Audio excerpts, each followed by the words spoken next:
Ka-Express, in this video, pag-uusapan natin ang nakakagulat na performance ni Kai Sotto na umani ng pansin ni Dirk Nowitzki, ang NBA legend. Makikita natin kung paano niya pinatunayan na kaya niya makipagsabayan sa mga global stars at kung ano ang ibig sabihin nito para sa kanyang career at sa Gilas Pilipinas. At bukod dito, titingnan din natin ang pagbabalik ng malasakit ni ex-NBA MVP Derrick Rose sa Pilipinas.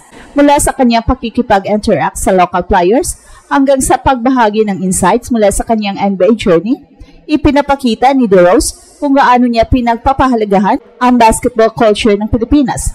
At syempre, hindi rin mawawala ang update mula sa PBA kung saan tinuri ni LA Tenorio ang Magnolia Hotshots matapos nilang talunin ang Phoenix Field Masters sa isang tune-up game. Tatalakayin natin kung paano ito nagpakita ng chemistry at preparedness ng team bago ang pagsisimula ng season. Sa video na ito, makikita ninyo ang tatlong exciting na basketball updates: Kai Sotto, Derrick Rose at Magnolia Hotshots sa PBA. At huwag palampasin ang bawat detalye dahil sa dulo, aalamin natin kung sino ang talagang game changer sa bawat kwento. Sa isang nakakagulat na pagkakataon, ang 7'3" Pinoy basketball prodigy na si Kai ay nakatanggap ng personal na mensahe mula sa NBA legend na si Dirk Nowitzki. Sa isang video na inilabas ng ABS-CBN noong May 2023, binigyan ni Dirk Nowitzki si Kai ng mahalagang payo: just keep on working.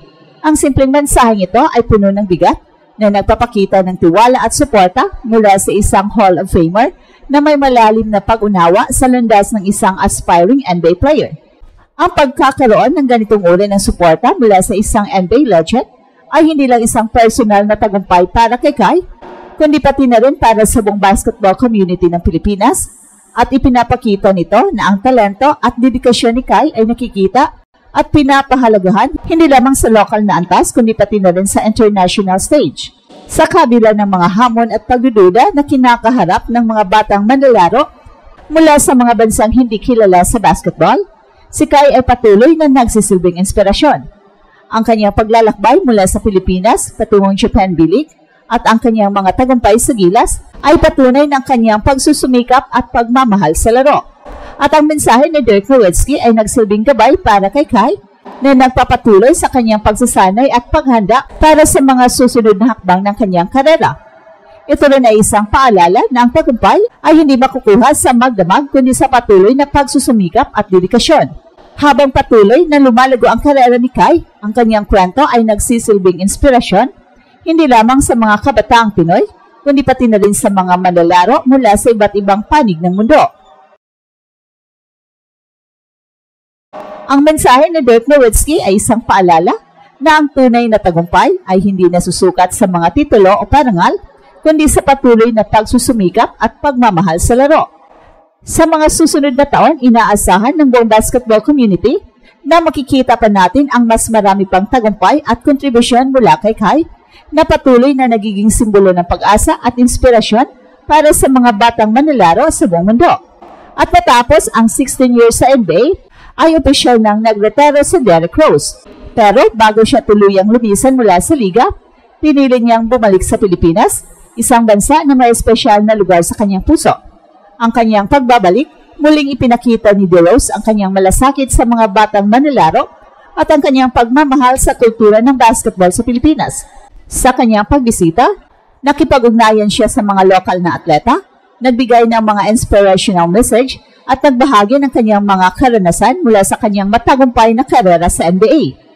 Ang kanyang presensya ay nagsilbing inspirasyon at motibasyon sa mga kabataang Pinoy na nangangarap na makamit ang tagumpay sa larangan ng basketball.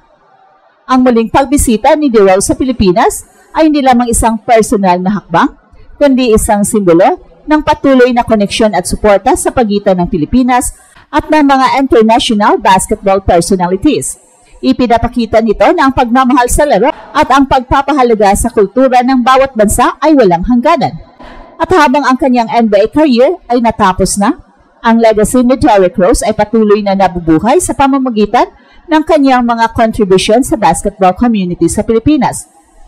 Ang kanyang pagbabalik ay nagsilbing paalala na ang tunay na tagumpay ay hindi nasusukat sa mga parangal, kundi sa pagmamahal at malasakit na ibinabahagi sa iba. At sa isang tune-up game, bago ang new PBA season. Ipinamalas ng Magnolia Hotshot ang kanilang solidong teamwork at chemistry nang talunin nila ang Phoenix Viewmasters. Pinuri ni veteran guard na si L.A. Tenorio ang ipinakitang performance ng kanilang kupunan na nagpapakita ng kanilang paghahanda at determinasyon para sa darating na season. Ang laro ay nagsilbing pagkakataon para sa mga manlalaro na ipakita ang kanilang mga bagong galaw at strategy, pati na rin ang kanilang kakayahan na mag-adjust sa iba't ibang sitwasyon. At ayon kay Coach L.A. Tenorio, ang magandang ipinakita ng buong team ay napapakita ng kanilang commitment at focus sa kanilang layunin. Habang ang mga tune-up games ay hindi kasing bigat ng mga aktual na laro sa season, mahalaga ang mga ito bilang paghahanda at pagsusuri ng mga aspeto ng laro na maaring mapabuti. Ang magandang performance ng Magnolia laban sa Phoenix ay isang positibong indikasyon na ang kanilang paghahanda ay nasa tamang direksyon. At sa mga susunod na linggo, inaasahan ng mga fans at experts na ang Magnolia Hotshots ay magpapatuloy sa pagpapakita ng kanilang galing at determinasyon sa mga actual games sa season. Ang kanilang magandang ipinakita sa tune-up game ay nagsisilbing paalala na ang tagumpay ay hindi lamang nakasalalay sa talento, kundi pati na rin sa teamwork, disiplina at tamang paghahanda. Ang tatlong kwento na tinalakay natin sa video na ito ay nagpapakita ng iba't ibang aspeto sa basketball, mula sa international stage hanggang sa PBA, at mula sa personal na inspirasyon hanggang sa team dynamics. Sa gitna ng lahat ng ito, si Kai Sotto ay nananatiling pangunahing pangalan na kumakatawan sa talento at potensyal ng Pilipinas sa global basketball scene. At ang mensahe ni Dirk Nowitzki kay Kai, "Just keep on working," ay hindi lamang simpleng payo, kundi simbolo ng pagkilala mula sa isang NBA legend. Ang simpleng bagay na ito ay naglalarawan ng pag-asa para sa mga batang Pinoy players na ang pagsusumikap, dedikasyon at determinasyon ay may katumbas na pagkilala at oportunidad kahit sa international na entablado. At para kay Kai, ito ay patunay ng kanyang mahabang journey mula sa Pilipinas patungong Japan B-League at sa gilas ay may malinaw na direksyon at layunin.